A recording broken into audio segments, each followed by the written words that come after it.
Chapter 1. Iran. The civilization that refused to forget itself. Iran is not merely a modern nation-state. It is the continuation of history itself, where other civilizations rise and fall like waves on a shore. Iran is a plateau of memory, a land where the past never fully dies, but is refashioned into every new present. From nomadic Aryan tribes to the greatest empire the world had seen under Cyrus the Great, from the medieval synthesis of Zoroastrian and Islamic thought to the modern republic struggling with identity. Iran's story is not one of beginnings or endings, is one of transformation. Long before borders were drawn on maps, before Islam spread across the Middle East, before the phrase Iran even existed in formal language, this land was already ancient. Archaeological evidence shows settled communities here as early as 7,000 years ago, villages that would, over millennia, grow into empires and ideas that reshaped humanity. The first great chapter of Iran's story was the rise of the Achaemenid Empire in the mid-6th century BCE, under Cyrus the Great. The Persians achieved something unprecedented. They built a realm that was vast, not merely in land, but in philosophy. Cyrus did not conquer to erase, he conquered to administer. When he captured Babylon, he did what few conquerors had dared. He restored temples, respected local traditions, and issued decrees of tolerance that would echo through history. This approach was revolutionary, not because it was unique, but because it recognized a truth empires often forget. Diversity is not a threat when it is respected, but a strength when it is integrated. The Achaemenid model of governance balanced local autonomy with centralized authority, creating a system that projected Persian power while accommodating cultural plurality. Persepolis, the ceremonial capital, stood not merely as a symbol of wealth, but as a testament to this philosophy, stone rendered into architecture that celebrated a world connected rather than conquered. Yet greatness carries contradictions. The very diversity Persia sought to incorporate made it both rich and vulnerable. After centuries of dominance, the Achaemenid Empire fell to Alexander the Great, inaugurating a period of Hellenistic influence that reshaped Iranian culture even as it absorbed it. This was not an end, but a fusion, a theme that would repeat throughout Iran's history. Subsequent Iranian polities, the Parthians, the Sasanians, revived Persian identity in new forms. Under the Sasanians, a highly centralized bureaucracy and a refined articulation of kingship reaffirmed Iranian civilization as a peer, not a province, alongside Rome and Byzantium. The Arab conquest in the 7th century CE introduced Islam, changing the religious landscape forever. Yet, Iranian culture did not vanish. It transformed, infusing Islamic civilization with Persian language, literature, art, and administrative practices. From the Abbasid era onward, Iran became not just a land of prayer, but a crucible of thought. Centuries later, with the rise of the Safavid dynasty, Shi'a Islam emerged as the defining identity of the Persian heartland, setting Iran on a course distinct from its Sunni neighbors and forging a new national ethos. In the modern era, Iran continued to navigate identity through rupture. The Pahlavi dynasty modernized the state in the 20th century, renaming the country from Persia to Iran in 1935 and asserting a national identity rooted in both pre-Islamic and contemporary aspirations. The 1979 Islamic Revolution transformed Iran into a republic shaped by religion and resistance to foreign domination, a political identity that continues to influence global geopolitics and internal struggles for freedom and reform. Through all these transformations, empire, conquest, religion, revolution, one constant remains: Iran refuses to forget itself. Its culture absorbs influences without losing its core. Its language carries ancient echoes, and its people continue to negotiate memory and meaning with every generation. This is not the story of a land that began once and ended once. It is the story of continuous becoming, an ancient heartbeat that still pulses at the center of world history. Chapter 2: Iran, Empire of Tolerance, Cyrus, Darius, and the Art of Rule, Iran. This ancient story cannot be told without the Achaemenid Empire, the first imperial experiment that truly grasped how to govern diversity at unprecedented scale. At its heart were two rulers whose policies reshaped how large civilizations could function: Cyrus the Great and Darius the First. When Cyrus the Great forged Persia into an empire around 550 BCE, he did something other conquerors rarely tried. He built power not solely through force, but by respecting the identities of the peoples he ruled. After capturing Babylon, Cyrus issued decrees allowing subject populations to keep their customs, languages, and religions, rather than imposing Persian culture on them. Most famously, he allowed the Jewish exiles in Babylon to return to Jerusalem and rebuild their temple, a policy recorded on the Cyrus cylinder, which modern scholars view as an early expression of tolerance and cultural autonomy. Cyrus's method was revolutionary precisely because it was pragmatic and political rather than purely philosophical. Persia's strength came not from erasing local traditions, but from incorporating them into a broader imperial framework, making conquered peoples partners in governance rather than subjected populations. Such tolerance kept rebellion low and loyalty higher than in other ancient empires. But tolerance alone could not hold vast territory together without organization. That is where Darius Ihu reigned from 522 to 486 BC. He transformed Persia into an empire whose structure rivaled the scale of the world it controlled. Darius divided the empire into roughly 20 provinces called satrapies, each governed by a satrap who had autonomy to enforce local laws and customs while owing allegiance to the king. To prevent local powers from becoming too strong, Darius also appointed inspectors known as the king's eyes and ears to monitor satraps and ensure imperial cohesion. This system balanced central authority with decentralized administration of political innovation that allowed Persia's leadership to manage vast distances and diverse populations without relying solely on military occupation.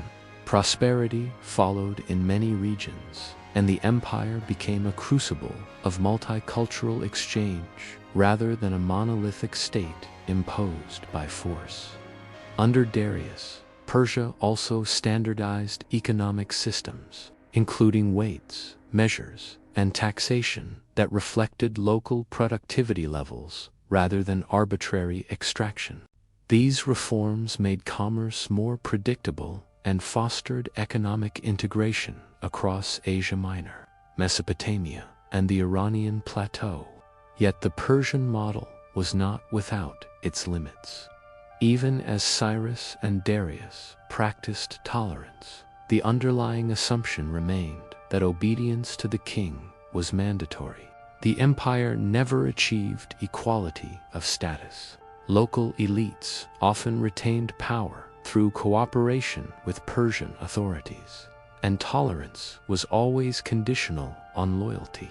Still, this hybrid of respect and authority produced an empire unlike any before it. One that governed a population larger and more diverse than any contemporary rival, and did so through a blended model of pluralism and centralized control.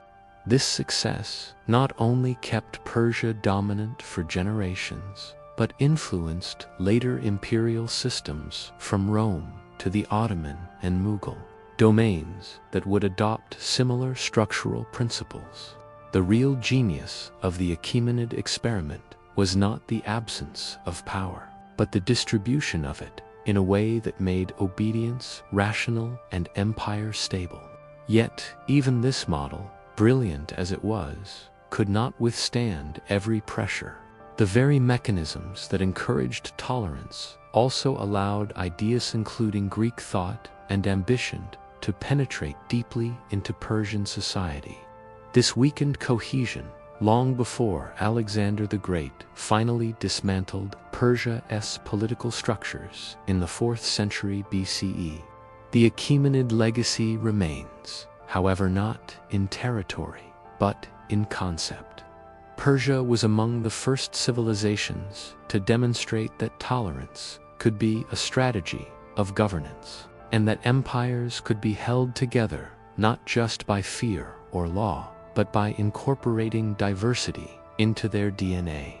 Chapter 3: Iran, Zoroastrian Logic, Faith, Empire, and the Philosophy of Kingship. In the story of Iran, religion was never separate from rule.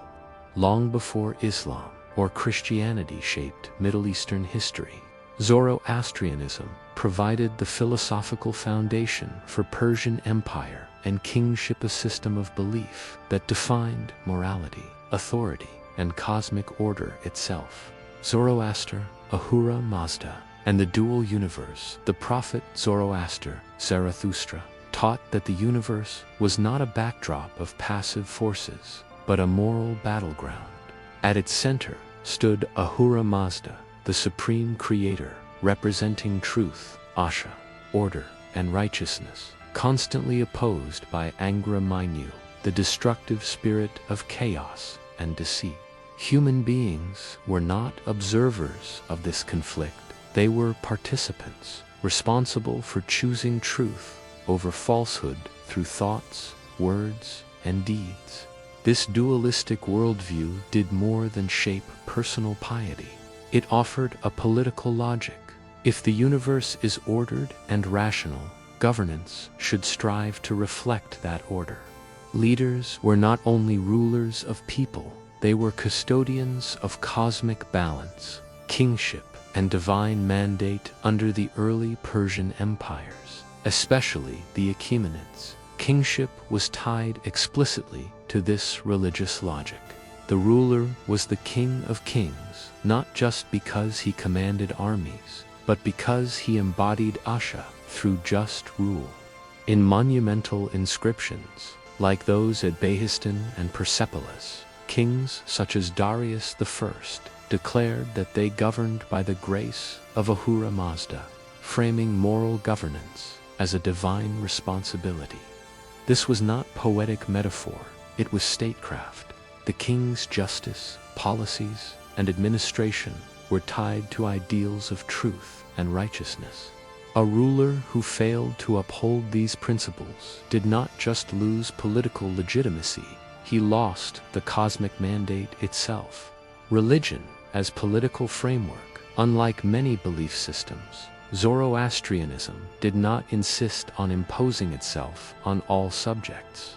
Early Persian rulers, especially Cyrus the Great, practiced religious tolerance, allowing conquered peoples to maintain their own deities and traditions while integrating Persian political structures. Zoroastrian ethics guided the core culture of the empire, but did not dissolve local spiritual identities in distant provinces. This approach was more than diplomatic finesse, it was a practical implementation of cosmic balance. Asha, the principle of order, favored integration over eradication, cooperation over forced conversion. Authority was asserted not through cultural erasure, but through structural inclusivity, sacral kingship, and moral authority. In later Iranian empires, especially the Sasanian era, Zoroastrianism became even more entwined with royal ideology. The monarch was portrayed as divinely anointed, the earthly representative of Ahura Mazda's will, and the protector of the faith against its rivals. Ancient texts and reliefs show kings receiving symbols of authority from divine figures, reinforcing the idea that kingship was not merely political but sacral. These rulers used religious doctrine to stabilize authority, drawing on the cosmic struggle between order and chaos as justification for policies ranging from legal codes to military campaigns. They claimed not only to rule by force, but to uphold the moral fabric of civilization itself.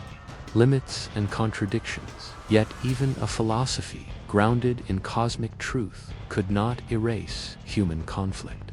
Tolerance could coexist with persecution.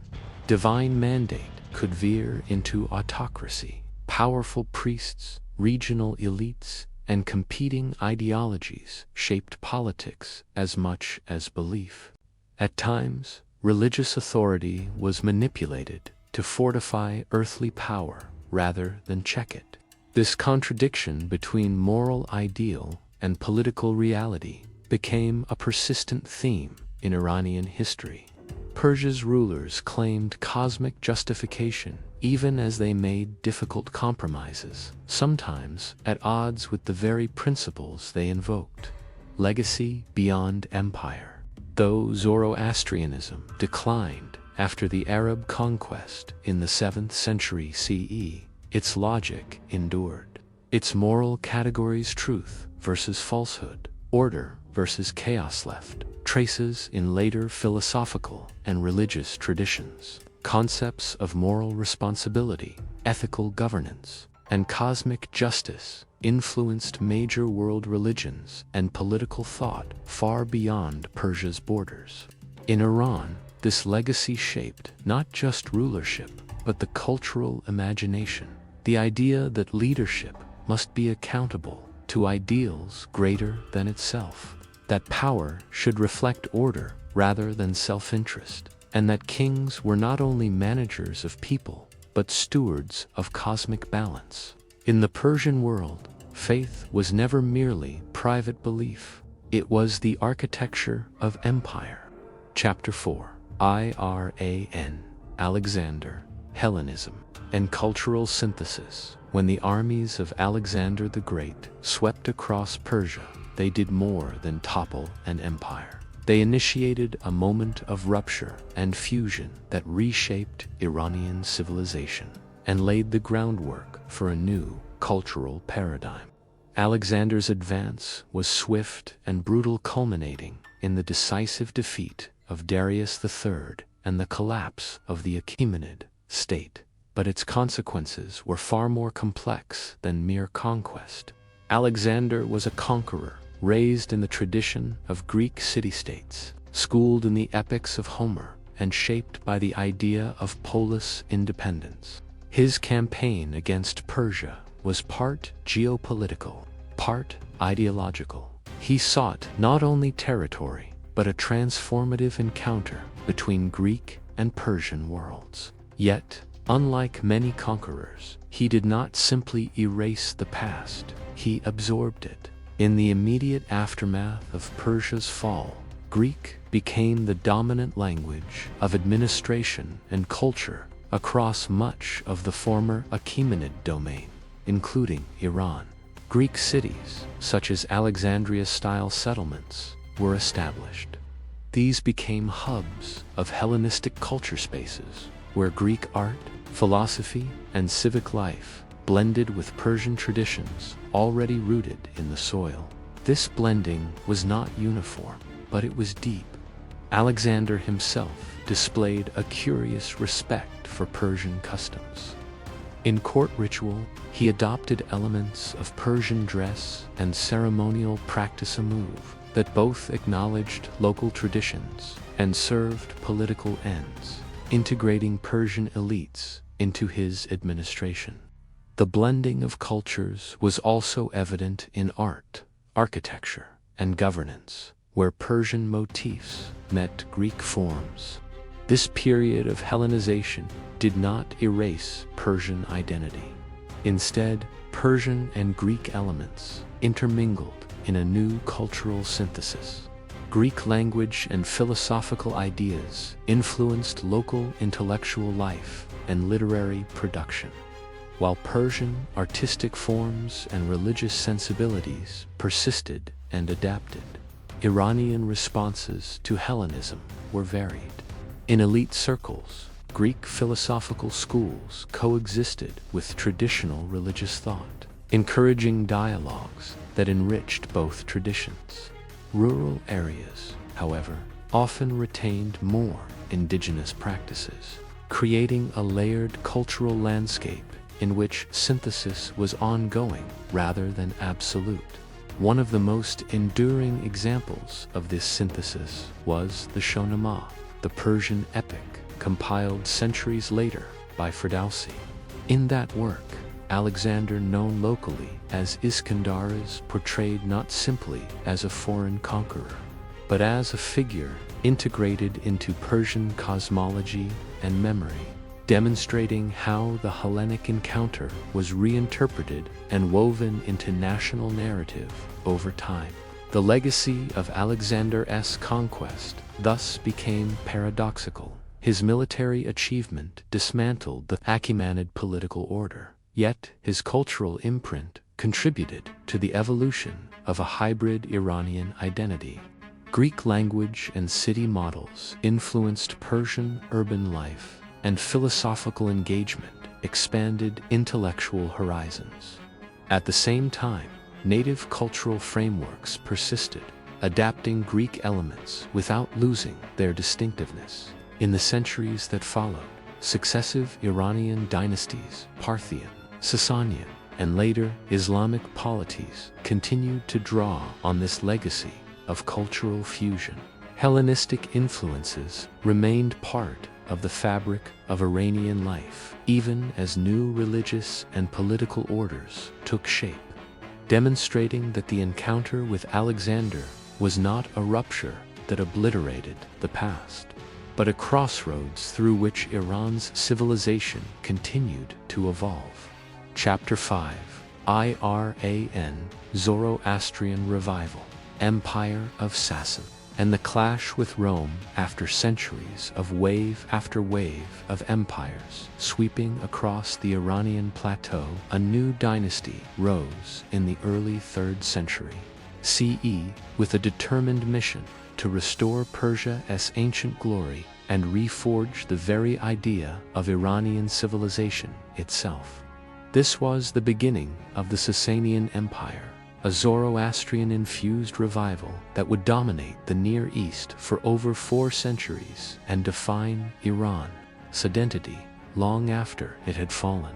The revolution began when Ardashir Aja, local ruler from the province of Persis, descended from a prestigious Zoroastrian family, defeated the Parthian king and proclaimed himself Shohanshah, the King of Kings, at the decisive Battle of Hormuzgan in 224 CE. This victory did more than end Parthian rule. It marked the beginning of a centralized Iranian state grounded in the revival of Zoroastrian ideals and imperial authority. Under the Sasanians, Zoroastrianism was not merely a tradition, but the state religion. The faith was systematized and institutionalized in a way that it had never been before, intertwining religion with governance. Fire temples proliferated, clergy gained political influence, and the ancient priesthood reasserted its role as the guardian of cosmic order, Asha, shaping not only ritual but law and administration across the realm. This religious revival served a clear political purpose. Persia's greatest external rival was Rome, and under the Sasanians, the rivalry was no longer purely territorial, it became civilizational and ideological. As Rome gradually embraced Christianity, especially after Constantine made it the favored religion in the early 4th century, the Sasanian state increasingly defined itself in contrast to a Christian West. Zoroastrian orthodoxy became a marker of identity, reinforcing the Sasanian claim that they upheld ancient, divine order against what they saw as foreign religious influence tied to Rome. The confrontation between these two great powers produced some of antiquity's most dramatic clashes. Shapur I, 242–270 CE, delivered one of the greatest shocks to Rome by capturing Emperor Valerian at the Battle of Edessa in 260 CE, one of the rare instances in which a Roman emperor was taken prisoner in open battle, an event celebrated in Persian reliefs at Nakshi Rostam as a symbol of Sasanian superiority. Subsequent wars across the 3rd and 4th centuries saw the two empires contesting control of Armenia, Mesopotamia, and fortified cities such as Nisibis and Edessa, reflecting a long, exhausting conflict rather than a single, decisive campaign. These wars were not only about territory, but about prestige, legitimacy, and religious differency. Christian Rome against a Zoroastrian Persia, each claiming divine favor in its own vision of world order. Beyond the battlefield, the Sasanian period was a time of cultural synthesis and intellectual flourishing. Their capital at Ctesiphon became one of the ancient world's great cities, a crossroads of cultures and ideas enriched by trade along the Silk Road, and an imperial ideology that consciously linked the Sasanian dynasty to the ancient Achaemenid legacy. Yet the very strength that defined the Sasanian era carried inherent contradictions. The revival of Zoroastrian orthodoxy helped unify Iran under a single ideological framework, but it also created tensions with religious minorities, Christians, Jews, Manichaeans, and others, especially as religious identity became entangled with geopolitics. Persecutions and doctrinal enforcement reflected the limits of tolerance in an empire that insisted on ideological cohesion.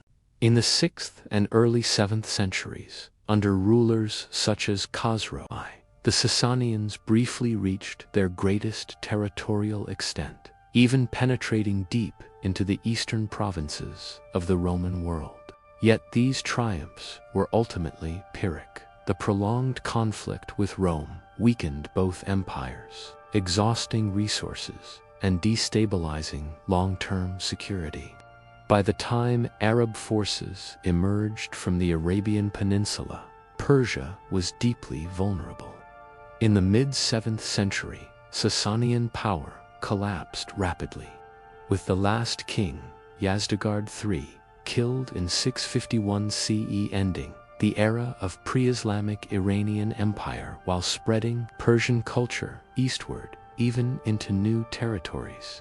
The Sasanian chapter in Iranian history reveals a civilization wrestling with its own vision of identity, a revival of ancient faith fused with imperial ambition, a rival of Rome not just in warfare but in ideology, and a society that through both brilliance and rigidity left an indelible mark on the world that followed.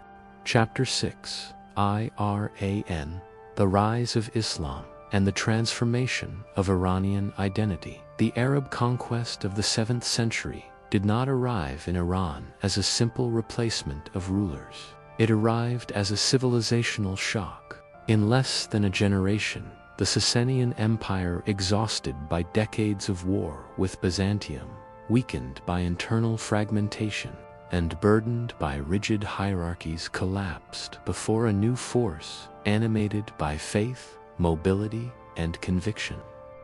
By 651 CE, with the death of Yazdegerd III, Iran's last pre-Islamic king, a world that had endured for centuries, came to an abrupt political end. But Iran did not disappear. It transformed.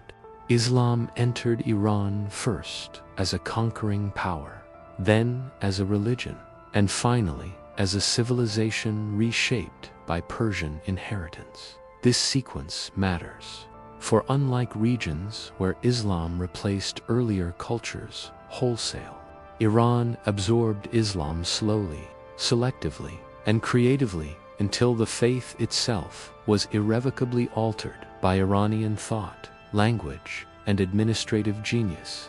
The early Arab rulers governed Iran as a conquered land. Arabic replaced Middle Persian in administration. Zoroastrian elites lost political dominance. Conversion was encouraged, but not immediate. For generations, many Iranians remained culturally Persian and religiously Zoroastrian while living under Islamic rule. This delay was not resistance alone, was negotiation. Iranian identity had never depended solely on political sovereignty. Language, memory, epic, and ethical worldview had survived Alexander, Rome, and centuries of fragmentation. Islam would not erase these foundations, it would settle upon them. Over time, conversion accelerated, not through force alone, but through utility and meaning. Islam offered a universal moral order, social mobility, and participation in a rapidly expanding world. Yet, when Iranians embraced Islam, they did not abandon themselves. They Persianized it. This transformation was subtle, profound, and irreversible. Persian administrators rebuilt Islamic governance. Persian scholars shaped theology, law, philosophy, and science. Persian poets writing in a revived Persian language infused with Arabic vocabulary. The Abbasid Caliphate itself, though Arab in origin, functioned increasingly through Iranian bureaucratic models. Baghdad, the heart of the Islamic Golden Age, stood on the edge of the Iranian cultural sphere, and it showed. The old Zoroastrian ethical framework did not vanish. Its concepts, cosmic order, moral responsibility, the struggle between truth and falsehood reappeared in Islamic philosophy, mysticism, and governance. What had once been Asha now lived on in new theological forms. Iran did not become less itself by becoming Muslim. It became more influential. Yet this synthesis came with tension.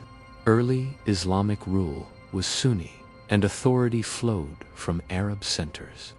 Iranian elites often felt culturally superior, yet politically subordinate. This imbalance simmered for centuries, finding expression in literature, local dynasties, and eventually theology. The decisive shift came with Shi'a Islam, when Iran gradually embraced Shi'ism, culminating centuries later under the Safavids. It was not merely choosing a sect, it was articulating a worldview aligned with its historical experience, reverence for martyrdom, suspicion of unjust power, and a moral universe in which legitimacy must be earned through righteousness, not lineage. Shi'ism gave Iran a distinct civilizational voice within Islam. Thus, the Islamic conquest tended to universalize faith-produced differentiation.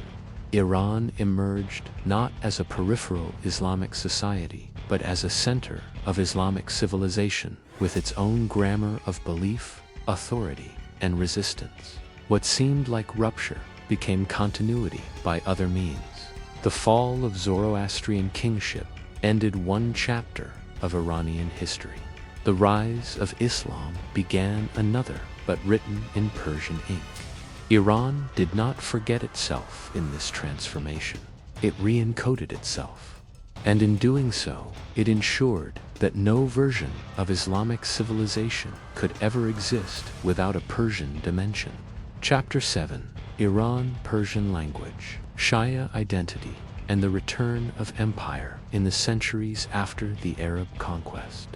Iran's survival did not lie in resisting change, it lay in shaping it. Two forces proved central to this transformation: the resurgence of the Persian language and the emergence of Shi'a Islam, not merely as a creed, but as a core civilizational identity under a revived Persian empire, the Safavid reinvention. By the early 16th century, a new dynasty had emerged from the rugged northwest of the Iranian plateau, known today as the Safavid Empire. It unified Iran under a central authority after centuries of fragmentation and foreign rule. Under Shah Ismail I, the Safavids made Shi'a Islam the official religion of the state, a radical departure from the predominantly Sunni world that surrounded them. This decision created a distinctive national identity that separated Iran from its Ottoman and Uzbek neighbors, and anchored Iranian society in a theological system that became inseparable from political legitimacy. This choice was not accidental. Iran had long negotiated its identity between empires and religions, and by elevating Shi'ism, the Safavids offered a shared religious framework that could integrate tribal groups, urban elites, and rural populations into a single polity. It was a unifying ideology that did not erase diversity, but ordered it under a common horizon: language as cultural glue. Alongside religion, the Persian language Farsi played a pivotal role in shaping Iranian unity. Persian had deep roots in the region, extending back through Sasanian and pre-Islamic eras. Under the Safavids, Persian was reinforced not only as the language of government and administration, but as the language of culture, poetry, and religious discourse, a medium through which identity, memory, and power were articulated. Persian's centrality was more than symbolic. As the lingua franca of the court, bureaucracy, literature, and increasingly religious thought, Farsi bound together an empire composed of varied ethnic and linguistic groups. Persian literature, from classical epics to devotional poetry, became a cultural pillar that carried Iranian identity across boundaries of tribe, class, and geography. Shi'ism and the state, the establishment of Shi'a Islam as the state religion, fundamentally transformed Iran's political culture. Unlike Sunni empires, where religious authority was often decentralized or linked to external centers, Shia clerical institutions in Iran became internal sources of legitimacy. Over time, religious scholars, ulama, developed sophisticated theological systems that interacted with state power, setting the stage for future forms of governance in which clerical authority would matter deeply. This alliance of language and religion was not without tension.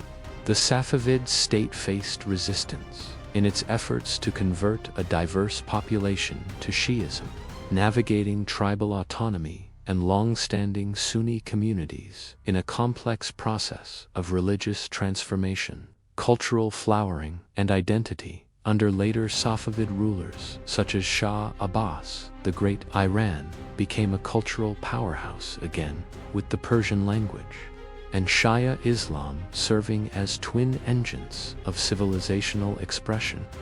Cities like Isfahan were transformed into centers of art, architecture, and intellectual life, blending Persian aesthetic sensibilities with Islamic themes in a distinctly Iranian idiom.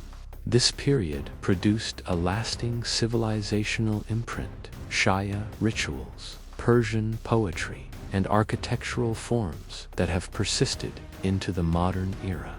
Iranian identity became articulated through shared religious festivals, literacy in Persian literary traditions, and public symbols that fused pre-Islamic heritage with Shia devotion.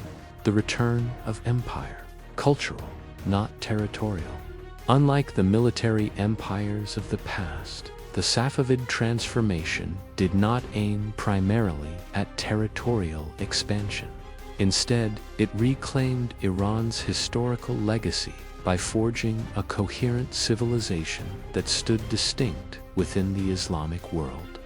It was an empire of culture, belief, and language, as much as of armies and palaces. The Persian language remained the thread tying Iran's past to its present. Shi'a Islam provided a spiritual architecture around which communal life could cohere. Together, they made possible a reinvention of Iranian identity that persisted even through later interruptions, Mongol invasions, internal strife, and external pressures, a new civilizational equilibrium.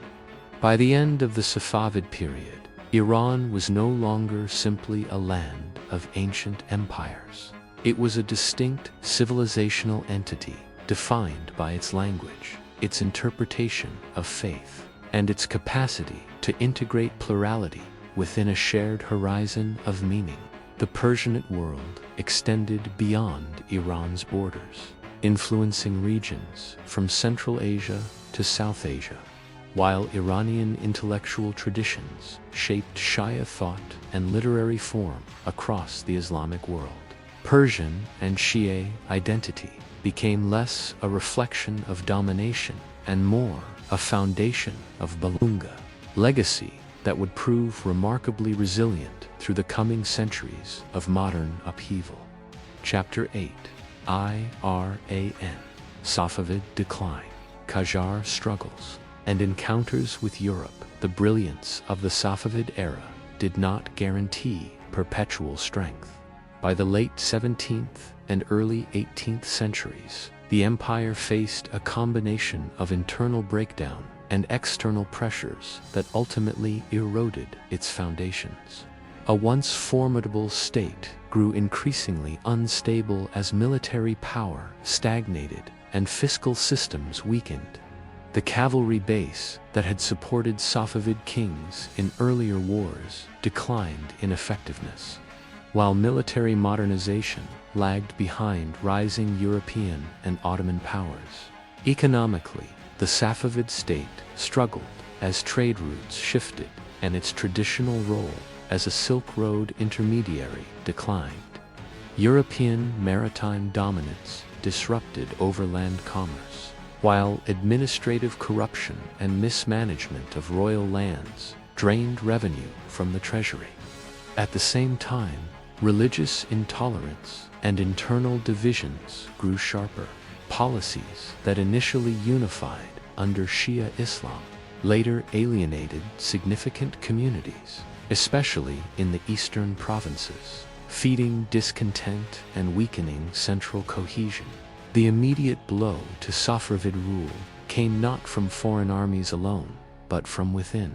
The Afghan Ghilzai uprising penetrated the heart of Persia, culminating in the siege and fall of Isfahan in 1722. The Safavid state, already brittle, could no longer marshal an effective defense. This invasion exposed political fragmentation and deep economic decay, leading to the collapse of Safavid political authority. In the ensuing power vacuum, regional actors and tribal factions struggled for dominance. Figures like Nader Shah after briefly restored central control, expelling invaders and even reclaiming lost territories. But his campaigns, though militarily impressive, also devastated the countryside and exhausted resources. After his death, Iran again splintered into competing zones of power. Out of this chaos emerged the Qajar dynasty in the late 18th century. Though Qajar rulers claimed descent from earlier Persian nobility and sought to reassert centralized authority, they faced a very different geopolitical environment. Iran's neighbors, especially the Russian and Ottoman empires, had grown stronger and more assertive. pressuring Persia's northern and western frontiers. Additionally, European economic penetration increasingly shaped Iranian diplomatic and commercial relations, forcing Qajar leaders to navigate complex entanglements with external powers. The Qajar era was marked by intense struggle to preserve sovereignty amid mounting foreign influence. Economic concessions and territorial losses to Russia and Britain underscored Persia's weakened position in an age of imperial rivalries.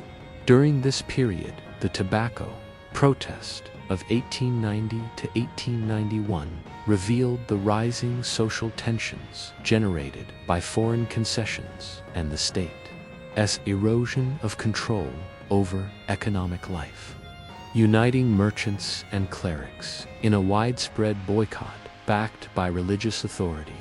Despite such resistance, Qajar Iran remained vulnerable to power politics. Efforts at modernizations, such as those by Emir Kabir in the mid-19th century, were intermittent and often undermined by internal resistance and the empire's own limited administrative capacity. European influence continued to expand, and Iran increasingly participated in diplomatic engagements with Western powers, attempting to balance protection of sovereignty with economic necessity. Throughout the Safavid decline and Qajar struggles, Iran's civilizational identity persisted even as political strength waned. Language, religious memory, and artistic traditions continued beneath the surface of these transitions. Yet the encounter with Europe introduced new dynamics that reshaped Iran's place in the world, foreshadowing the profound transformations yet to come in the modern era. Chapter 9. Iran, Constitutionalism, Nationalism, and the Making of Modern Iran by the Dawn of the 20th Century. Iran faced not only internal decay and external pressure, but a crisis of legitimacy. The Qajar dynasty had struggled to modernize the state amid mounting foreign influence from Russia and Britain. Economic concessions, corruption, and weak central authority eroded confidence in the monarchy and stirred demands for reform.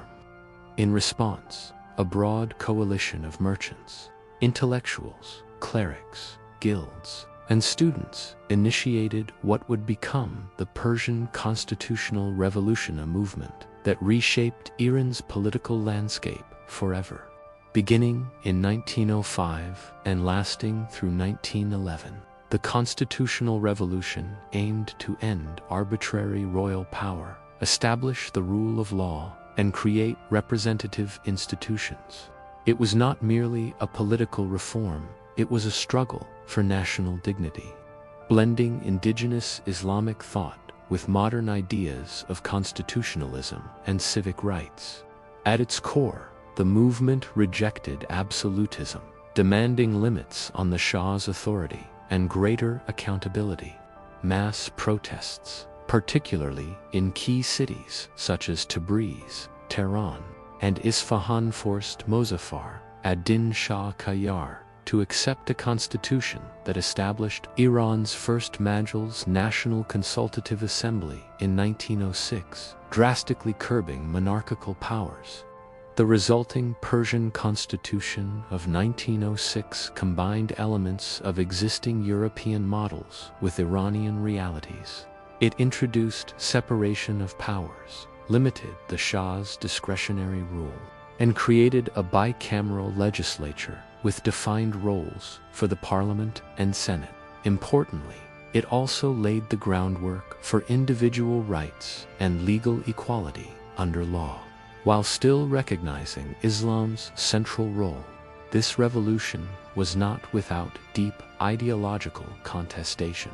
Religious scholars, ulama themselves, were divided. Some advocated constitutional reform as compatible with Islamic principles, while conservative jurists argued that constitutionalism contradicted divine law.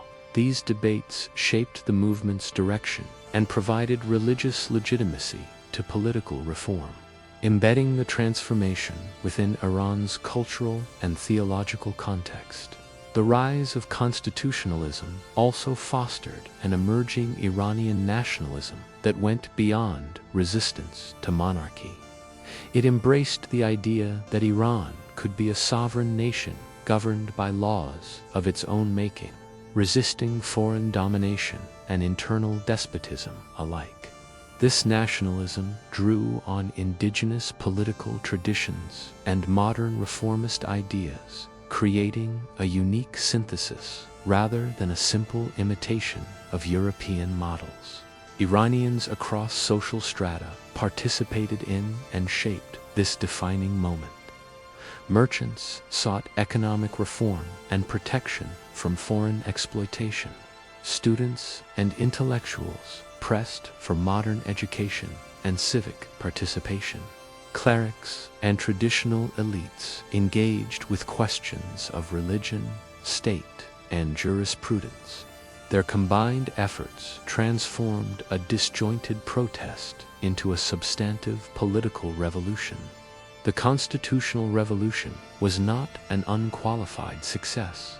It faced resistance from monarchists and segments of the clergy, and the fragile new order was interrupted by counter-revolutionary actions, including the 1908 bombardment of the Majels by Muhammad Ali Shah Qajar. Yet, despite these setbacks, the revolution institutionalized the idea of constitutional governance, inspiring subsequent movements for political change and civic rights in Iran's modern history. Ultimately, this period marked the beginning of modern Iranian polity society, negotiating between tradition and reform, between religious identity and emerging national consciousness. The foundations laid during this era would influence Iran's trajectory throughout the 20th century, shaping debates over sovereignty, democracy, and the nature of political authority in a rapidly changing world.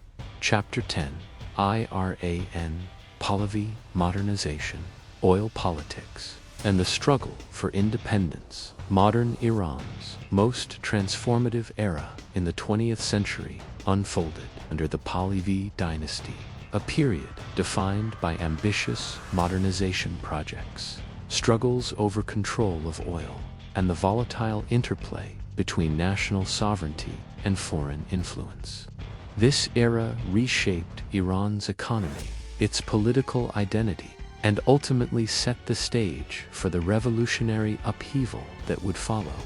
The Pahlavi era began with Reza Shah Pahlavi, a former army officer who seized control in a coup in 1921 and was officially crowned Shah in 1925.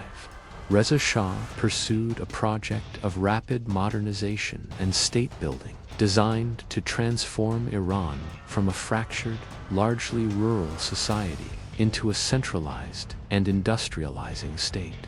He reformed the legal system, expanded secular education, built infrastructure such as railways and roads, and reduced the political influence of religious authorities, all modeled in part on the modernization of neighboring Turkey. Central to Iran's modern identity was the control and use of oil resources. Oil had been discovered in 1908, and foreign companies, primarily British, held long-standing concessions that left Iran with only a small share of profits. This exploitation became a focal point of nationalist resentment. In 1951, under Prime Minister Mohammad Mossadegh, Iran's parliament passed a law to nationalize the oil industry, ending British dominance of the Anglo-Iranian Oil Company, a move that rallied public support and asserted Iranian sovereignty over its most valuable resource. However, national control of oil did not proceed peacefully. The nationalization triggered the Abadan crisis, as Britain imposed economic sanctions and legal challenges, and external powers grew anxious about the political direction of Iran. The tense struggle culminated in the 1953 coup, a covert operation orchestrated by the United States, CIA, and Britain SMI6 that overthrew Mossadegh and restored the authority of Shah Mohammad Reza Pahlavi. The coup marked a turning point in Iran's modern history, discrediting democratic reform movements and deepening distrust of foreign intervention in Iranian politics. With Mossadegh removed and oil production reopened under a consortium agreement in 1954, Western oil companies regained a significant role, but Iran also benefited from rising production and revenues. The Shah used this wealth to fuel ambitious national projects and state-led development. Iran's economy experienced rapid growth in the 1960s and 1970s, supported by oil revenue and expanding infrastructure, education, and industrialization.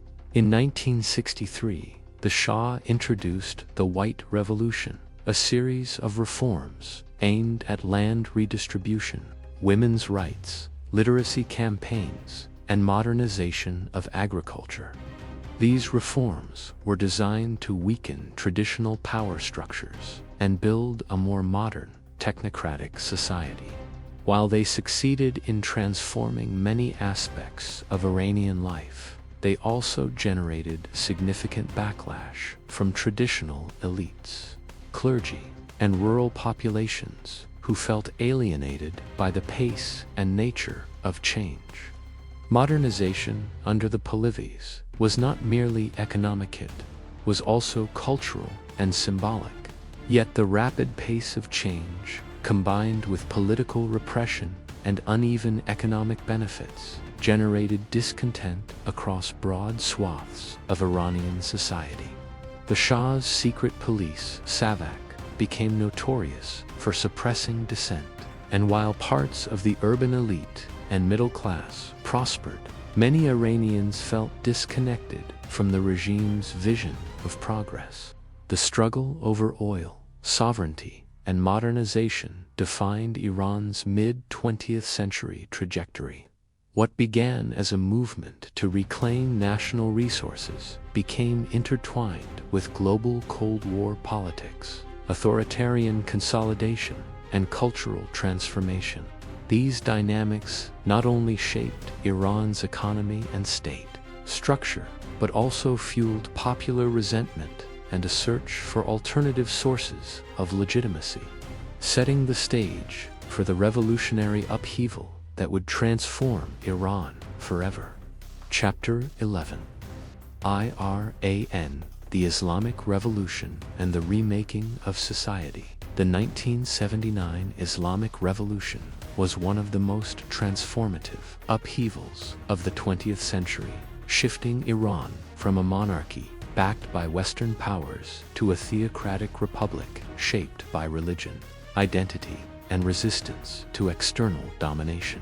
It ended over to millennia of dynastic rule and redefined the Iranian state, its social structures, and its place in the world.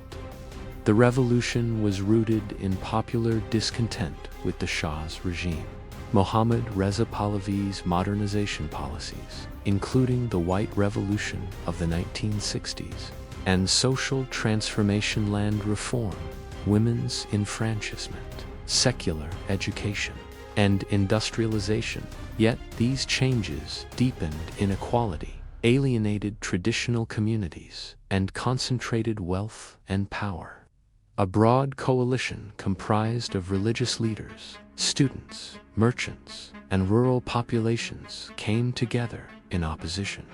Among them, Ayatollah Ruhollah Khomeini, a cleric in exile, articulated a critique that resonated widely. The Shah's regime was corrupt, unrepresentative, and subservient to foreign influence. Mass protests across cities and bazaars intensified through 1978, culminating in a collapse of political authority by early 1979. The overthrow of the Shah culminated with his departure in January 1979, In February, Khomeini returned to Tehran amid triumphant crowds. By April, a nationwide referendum abolished the monarchy and established the Islamic Republic of Iran, with Khomeini as its supreme leader, melding political authority with religious legitimacy. The revolution did more than change governments. It reoriented society around religion. Secular political elites and bureaucrats were replaced by clerics and religious scholars. The judiciary and legal system were transformed to reflect Islamic law, Sharia, with revolutionary courts and tribunals consolidated under new authority. The transformation also reshaped gender and social norms. While the new constitution claimed to protect women's well-being, the early years of the Republic saw restrictions on women's education, the closure of schools, and the marginalization of female professionals in many fields as patriarchal interpretations of social roles were enforced. The revolution's aftermath was not uniform across Iran's diverse population. In some regions, especially rural and conservative areas, revolutionary ideals initially found resonance. In others, including ethnic minorities like Turkmens and Kurds, expectations for autonomy and reform were met with contested outcomes or military suppression. Internationally, the revolution set Iran on a path of sustained opposition to foreign interference. The 1979 hostage crisis, when Iranian students seized the U.S. embassy in Tehran, exemplified a new foreign policy. Emphasis on sovereignty and resistance to perceived external domination. Over the decades, the legacy of the revolution has been complex and contested. It produced a theocratic state with deep social controls and a political structure centered on unelected religious authority. At the same time, it fostered a narrative of independence and resistance that many Iranians still identify with. Recent decades have seen ongoing struggles over economic hardship, political expression, and national identity, including widespread protests where various social groups challenge both governance and revolutionary legacies. The Islamic Revolution did not merely replace one political order with another. It remade Iranian society from the ground up, shifting authority from monarchy to clerical rule, from Western alignment to independent ideology, and from secular governance to a system where religion, law, and politics are deeply entwined. Chapter 12: Iran, Modern Crises, Social Movements, and the Search for Meaning in the 21st Century. Iran finds itself confronting challenges that combine economic collapse, political stagnation, and a restless society demanding dignity and autonomy. Far from being a post-revolutionary idol or static theocracy, Iranian society continues to evolve under pressures both internal and external pressures that have repeatedly manifested in social movements across decades, each revealing deeper questions about identity, legitimacy, and the meaning of belonging in Iran today. Economic crisis and structural breakdown. Iran's economy has deteriorated sharply in recent years, marked by soaring inflation, a collapsing currency, and widening poverty. Domestic mismanagement, long-standing sanctions, and structural inequality have combined to widen economic fractures, leaving a growing share of the population struggling to meet basic needs. By late 2025, inflation had surged past 40%, and millions faced malnourishment and reduced living standards, further eroding confidence in the state's capacity to govern effectively. This economic crisis has become a catalyst for political mobilization rather than a separate problem. When currency collapse wipes out savings, and the value of labor declines. The social contract itself is called into question. In late December 2025, protests spread from Tehran's historic Grand Bazaar, symbolic center of merchant power and urban life, to dozens of cities nationwide, making this one of the most significant waves of unrest in decades. Continuity of social movements. Iran has seen repeated cycles of protest and instability since the 1990s, from student movements and the Green Movement in 2009 to mass demonstrations sparked by fuel price hikes in 2019, and the Women, Life, Freedom movement ignited by Mahsa Amini's death in 2022.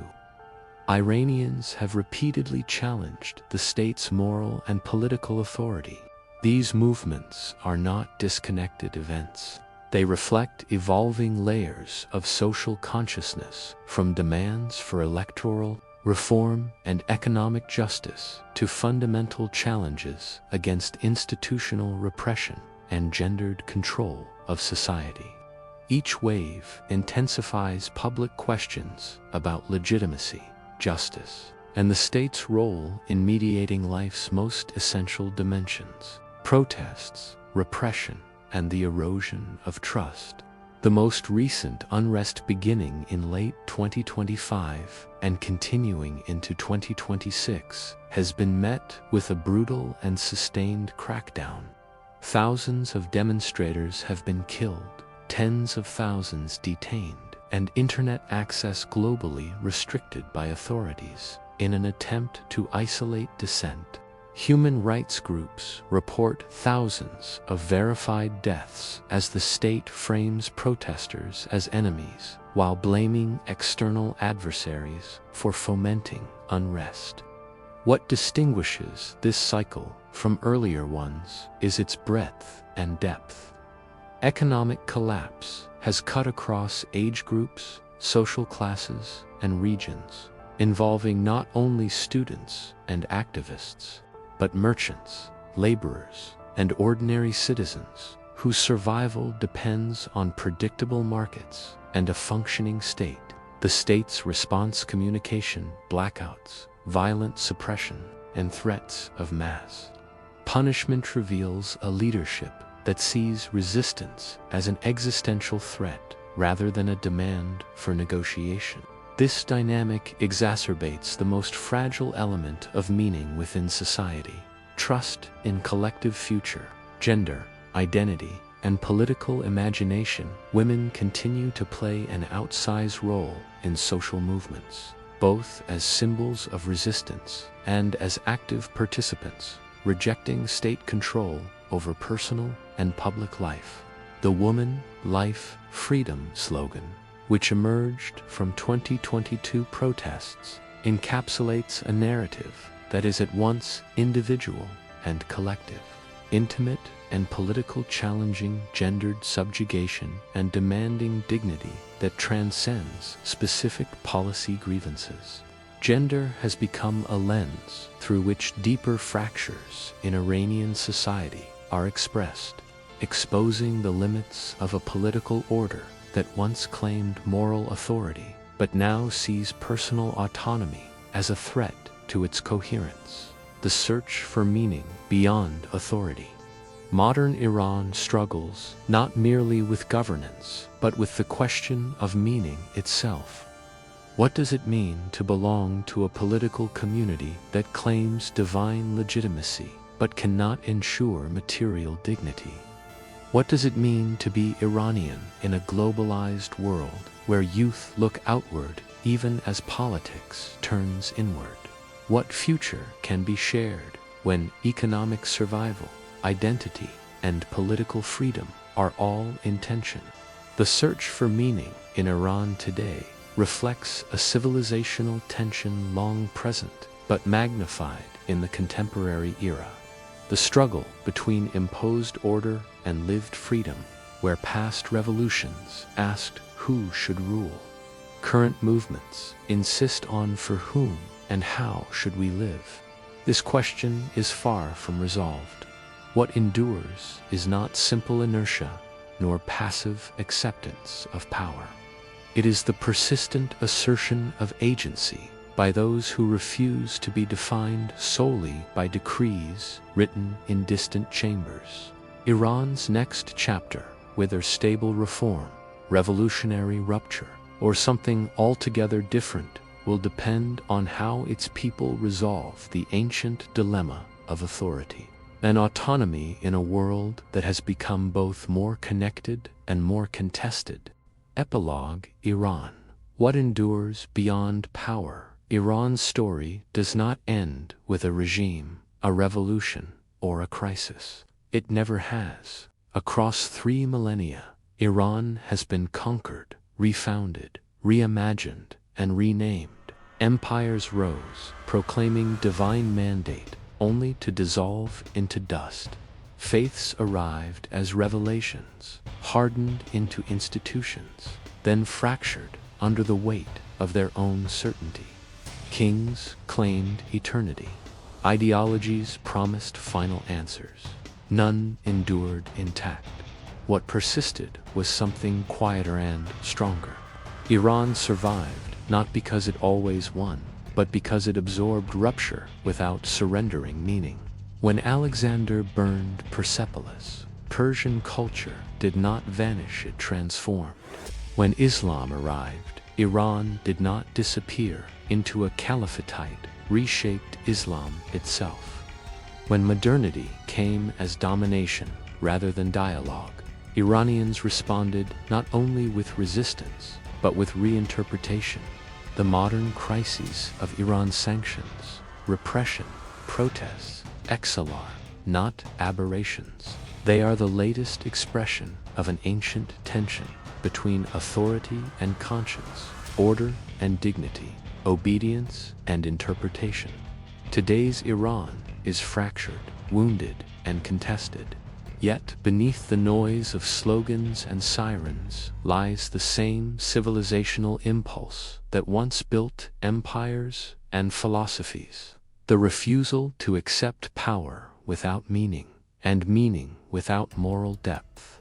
Iran's youth question everything because questioning is part of the inheritance. Its poets are quoted in prisons because language has always been a weapon against silence. Its people argue endlessly about identity because identity here has never been simple, fixed, or obedient. Civilizations do not endure by freezing themselves in time. They endure by arguing with themselves across centuries. Iran is not finished. It is unfinished by design, by history, by necessity, and perhaps that is its most enduring legacy. A civilization that understands that meaning is not decreed, not inherited whole, and never permanent, but must be fought for, reinterpreted, and lived generation after generation.